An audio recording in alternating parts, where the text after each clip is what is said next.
Bonjour Francis Laplage, bonjour à tous les panélistes de Nous chez vous.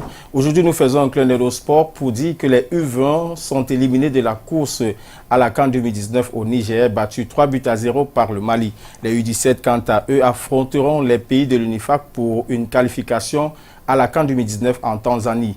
Des compétitions qui mettent en exergue la problématique du football jeune au Cameroun. Et pour parler de cette problématique, nous recevons sur ce plateau Charles Mouyeme, analyste sportif, bonjour. Bonjour. Charles, quelle analyse faites-vous de la défaite des U20? Était-elle prévisible face à cette équipe du Mali qui a quand même été finaliste de la Coupe du Monde il y a 2 ans? S'il y avait une logique dans le foot, je vous dirais que c'était prévisible. Mais vous savez qu'il n'y a aucune logique dans le football. Quelqu'un peut être très bien préparé et perdre un match. Il y en a un autre qui s'est moins bien préparé et il peut le gagner. Mais en réalité, si on tient compte de ce que le foot jeune chez nous ne marche pas, parce qu'il n'y a pas véritablement de championnat, il y a quelques regroupements faits par des privés, on peut dire qu'il est logique que quand nous allons en compétition africaine, on constate que nous ne sommes pas bien préparés parce que les jeunes n'ont pas assez de matchs dans les jambes. Et donc c'est à peu près logique, si je peux parler de cela, que face à des équipes comme le Mali, parce que dans ces pays-là on fait des efforts au niveau du football jeune, je pense qu'il y a quand même une certaine justice dans le foot. Mais est-ce que c'est ce qui peut expliquer ce passage à vide quand on sait que la dernière compétition des U20 où ils étaient en finale, c'était en 2011? Ouais. Depuis 2011, on a un long passage à vide jusqu'en 2018. Est-ce que c'est ce manque de compétition-là qui peut justifier ce gap-là, si j'ai envie de dire ça? Absolument. Le foot jeune, ça se prépare, c'est essentiellement préparation. Remarquez que depuis 2013, on n'a pas de fédération, quasiment.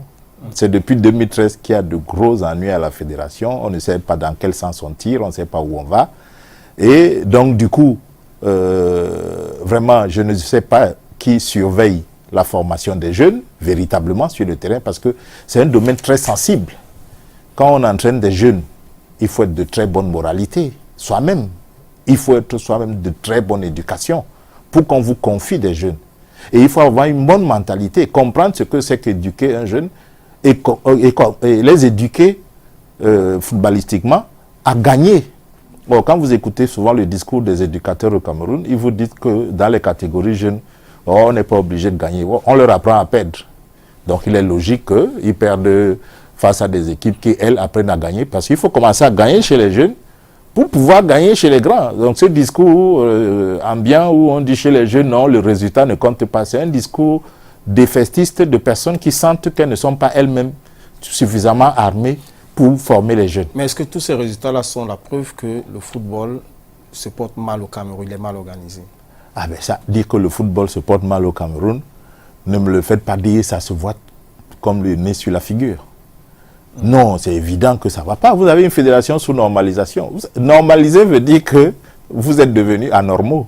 Donc nous avons une fédération anormale et rien ne fonctionne convenablement dans notre football.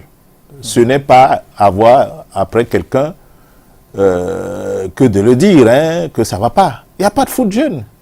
Or, qu'est-ce qui plombe ce foot jeune-là? De façon concrète, qu'est-ce qui plombe le foot jeune au Cameroun? Mais c'est l'organisation générale du football. Il faut des gens qui sont à la fédération, qui pensent le football. On pense le foot. Avant d'aller sur le terrain, il n'y a personne pour penser le football. Tout le monde pense à son compte bancaire. Tout le monde pense au déplacement. Tout le monde pense à aller faire des photos avec les grandes personnalités de la FIFA, de la CAF. Tout le monde pense à mettre des t-shirts FIFA pour montrer que je suis entraîneur FIFA, je suis ceci FIFA. Personne ne pense à planifier le football véritablement, à l'organiser, à le penser. Qu'est-ce qu'on veut en faire? Je vous donne un exemple. La France vient de gagner la Coupe du Monde. Il y a un débat. Oui, elle a gagné grâce aux Africains. Je souscris à ce débat, c'est vrai que c'est des jeunes Africains qui ont poussé la France.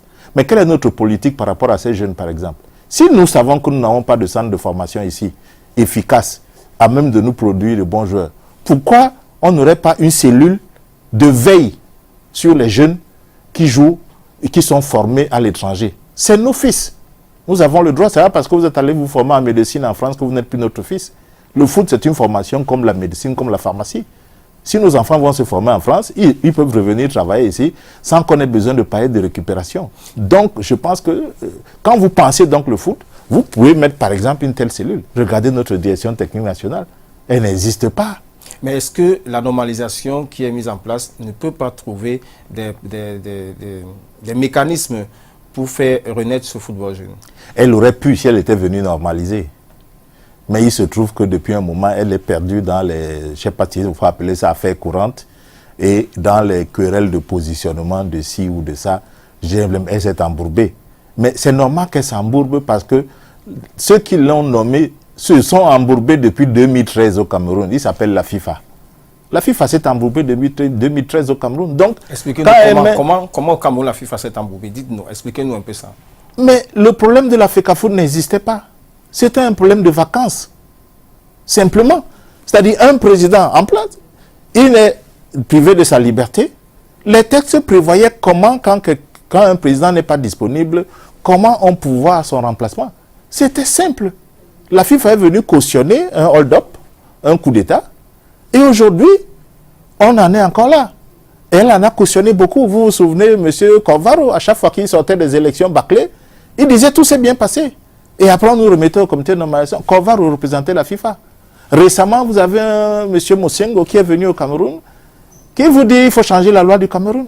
N'est-ce pas la FIFA? Depuis quand la FIFA vient intimer oralement, ils ont sorti un courrier après, quand les gens se sont plaints. Oralement, à un État, si vous ne changez pas votre loi, on risque de. C'est du chantage. Vous comprenez que, en fait, il est constant que la FECAFOOT est un gros scandale. Mais certainement financier. Et comment le gérer sans que certaines personnes soient éclaboussées? C'est pour ça que le football camerounais est bloqué. Mais que pensez-vous de ceux qui disent que la fraude sur l'âge est le premier obstacle du football jeune au Cameroun? Mais la fraude sur l'âge est normale dans un pays de corruption. Malheureusement. Le foot ne peut pas être un îlot à part au Cameroun. La fraude sur l'âge ne se fait pas seulement chez les footballeurs. Moi, je connais des gens qui sont devenus les petits frères de leurs petites sœurs quand il s'agissait d'aller à l'étranger. C'est quelque chose qui est commun. Il se trouve malheureusement qu'en sport, comme c'est physiologique, l'âge ne trompe pas. Si on vous soumet à un entraînement d'un gamin de 17 ans alors que vous en avez 30, votre corps va s'en ressentir. Donc, en réalité, mais moi, ça ne me gêne pas outre mesure que des gens trafiquent leur âge pour aller chercher fortune à l'étranger. Ça ne m'embête pas outre mesure parce qu'à l'époque, ils venaient chercher les esclaves ici, ils ne demandaient pas les âges. Donc moi, ce n'est pas un problème. Mais en réalité, c'est pour notre propre bien, pour le foot, qu'il soit bien organisé, qu'il y ait au moins des structures où on sait que les enfants sont formés avec le bon âge, qu'ils subissent les bons entraînements qui correspondent à leur âge. À ce moment, on est sûr que sur le plan des fondamentaux, regardez la vitesse du jeu aujourd'hui. On sort d'une Coupe du Monde. Vous voyez la vitesse, vous voyez les kilomètres que le gars parcourt. Pour faire ça, il faut emmagasiner un certain nombre d'entraînements. Et pour les emmagasiner, il faut avoir l'âge de les subir. Mais donc, Charles Mongué, on sait que c'est dans le football jeune qu'on découvre des pépites. C'est dans le football jeune que se prépare la relève. Au Cameroun, le football jeune a mal dans sa chair. Vous qui êtes un analyste de la scène sportive, qu'est-ce qu'il faut pour redonner du goût à ce football jeune, à cette jeunesse-là qui ne demande qu'à jouer pour pouvoir relever ces seniors qui sont pour la plupart sur une courbe descendante? Il faut repenser le foot. Simplement. Quand je dis repenser le foot, c'est quelque chose de simple. Il y a des personnes compétentes pour faire un certain nombre de choses, qu'on leur confie les missions pour les faire. On a au Cameroun des spécialistes pour la formation des jeunes sportifs, qu'on les utilise, qui fassent un travail, qui rendent des rapports.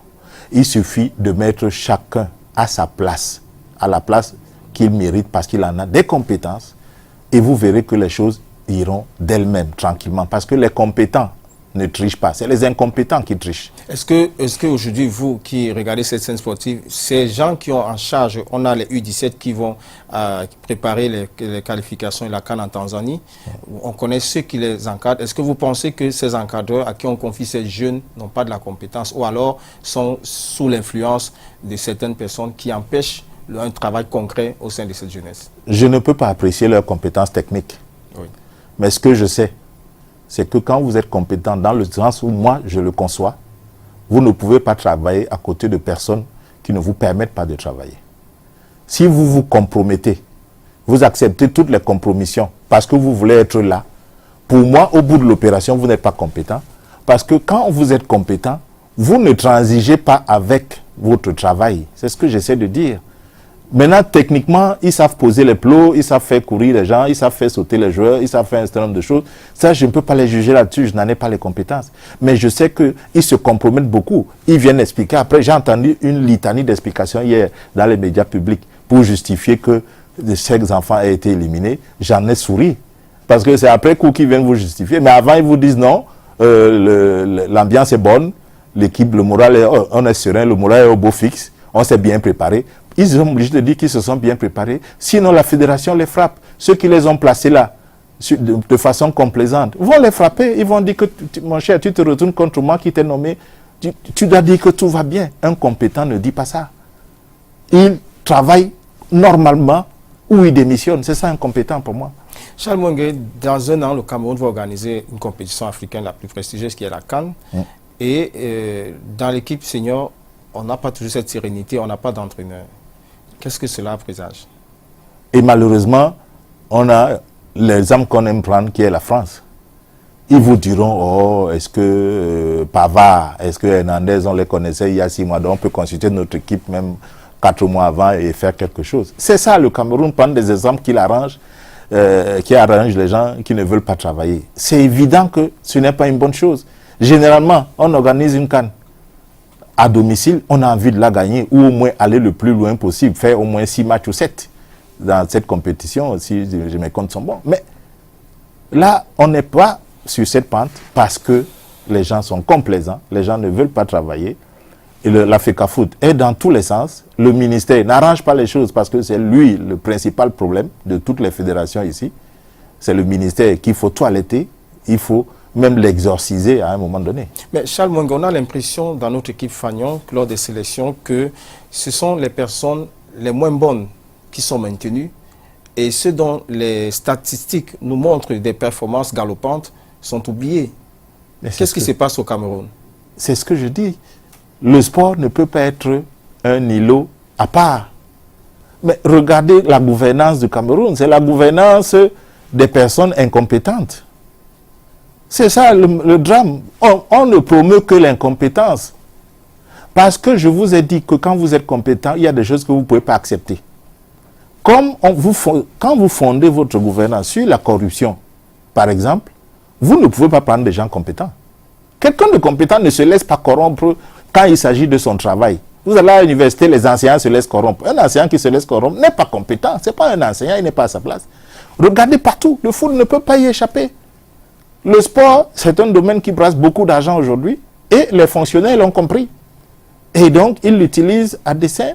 Et évidemment, ils ne peuvent nommer que des personnes qui acceptent de se salir, de se plonger dans la gadoue. Et tant que ça remporte de l'argent, c'est tant mieux pour tout le monde. C'est ça le gros problème du Cameroun. C'est la gouvernance générale. C'est pas, le foot ne peut pas entrer en dehors. Est-ce que vous serez d'accord aujourd'hui pour un entraîneur local? Moi, je ne fais pas le distinguo entre entraîneur local et expatrié. Parce qu'on sait que c'est la polémique qui a toujours Non, c'est une fausse polémique. Moi, j'ai toujours dit que l'entraîneur, le sélectionneur qui peut travailler au Cameroun, c'est celui qui convient aux gens qui sont à la fédération. On a eu Arthur Yorgue ici, on a eu Clemente, c'était l'entraîneur de l'Espagne. Il est devenu un bonhomme quelconque au Cameroun. Parce que la fédération était mauvaise. On a tout eu. Mais en 90, on avait un no-name qui s'appelait Nepomniachtchi. Oui. On est allé en quart de finale de la Coupe du Monde. Mais on a eu Arthur Yorgue ici. Il n'a pas pu nous qualifier pour la Coupe du Monde. Alors qu'on jouait le dernier match chez nous, et il ne nous ferait rien du tout. On jouait contre une équipe déjà éliminée. Vous comprenez que au bout de l'opération, pour moi, quand il y a un personnel à la fédération et au ministère, le grand Manitou du ministère, si un entraîneur leur convient, qu'il dirige. Il paraît qu'ils ne se sélectionnent même plus haut que cela. Donc, il leur convient, ça va. Parce que autrement, vous avez vu que on a gagné la CAN 2017 aussi. Avec Charles Mwenge, est-ce que la problématique qui est liée au U20, au U17 peut être associée à celle que vivent aujourd'hui les filles dans le championnat? Évident. C'est évident. Le football féminin n'existe pas non plus. C'est la même problématique. Qui s'en occupe? Regardez la commission qui s'occupe du football féminin. Vous voulez que le football féminin marche avec ce type de personnel-là? Vous pensez que le Cameroun de football féminin de Mango, qui a joué dans le PAL-FI à l'époque, ce Cameroun-là mérite les personnes qui dirigent le football féminin, par exemple? Vous pensez que ce football mérite les petits moyens, les maigres moyens qu'on met dans ce football? Qu'est-ce qui peut expliquer que les seniors, c'est des centaines de millions qui sont dépensés, mais pour les autres fédérations, on ne voit presque rien? C'est la vitrine, les seniors. C'est les seniors qui permettent des grands tournois. Vous allez à une Coupe du Monde, même si vous n'êtes pas qualifié au deuxième tour, vous revenez avec 5 milliards. Les disciplines jeunes ne rapportent pas autant d'argent. La CAN, même senior, ne rapporte pas autant d'argent, mais au moins elle a un tremplin. Et comme les gens, les intermittents du patriotisme au Cameroun, vous dites que lieu indomptable, c'est label, etc., on dépense sans compter. On donne l'argent en espèces, hein, les cinquantaines de millions, là, c'est payé en espèces. Et vous imaginez bien que tout le monde se beurre là-dedans. C'est pour ça que tout le monde est focalisé. Ne vous y trompez pas. Même ceux qui sont à la direction technique nationale, comme entraîneurs, ils lorgnaient vers la sélection nationale. Tout le monde lorgne vers la sélection nationale. Parce qu'on veut les voyages, on va faire les emplettes à l'étranger aux frais de l'État. On va avoir parfois les doubles missions quand on est fonctionnaire. La FECAFOOT vous met en mission, le ministère vous met en mission. Vous comprenez que c'est une affaire d'argent. Personne ne pense au foot. Le jour où on va repenser au foot, vous allez voir que des gens vont s'échapper de notre bac pour fuir parce qu'ils ne se sentiront plus à leur place. Ils sont des gens qui sont venus dans le foot comme un comptoir commercial au marché central. Charles Mongue, quelle analyse faites-vous du championnat Elite One et Elite 2 au Cameroun? Ben, il ressemble à l'organisation de notre foot. On en est aujourd'hui à célébrer qu'on a réussi à boucler un calendrier. Mais vous pensez bien que même en 72, quand j'allais regarder Roger Mila dans le pas, on bouclait déjà les calendriers. Si en 2018, on en est à être content, à l'ère de l'informatique, de numérique, à être content d'avoir bouclé le calendrier, vous comprenez où se trouve notre foot. Et quelle appréciation faites-vous du niveau des joueurs? Ben, le niveau de joueurs est... Vous venez de voir la Coupe du Monde. Moi, j'ai eu l'occasion de la commenter. L'écart est terrible entre notre foot local et le foot international. L'écart est terrible. C'est pour ça qu'on ne peut compter que sur nos jeunes qui sont formés à l'étranger. Et il faut mettre une cellule de veille pour les récupérer le plus tôt possible. Au besoin même les aider dans leur formation. Parce que localement, il n'y a rien. Il n'y a pas d'infrastructure. Regardez, on joue dimanche et mercredi. L'autre jour, le Canon a fait 5 jours à Bamenda. À quel moment ils se sont entraînés? Parce qu'il y avait ville morte, il y avait ceci, ils ne pouvaient pas se déplacer, les équipes ont des problèmes, il n'y a pas de route, il n'y a rien. Donc, les gens partent de match en match, pratiquement sans entraînement.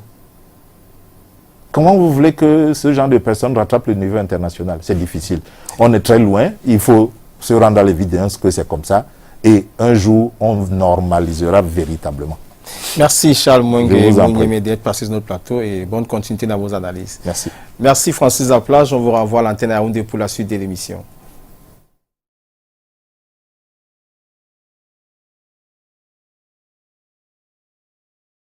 Voilà, merci beaucoup.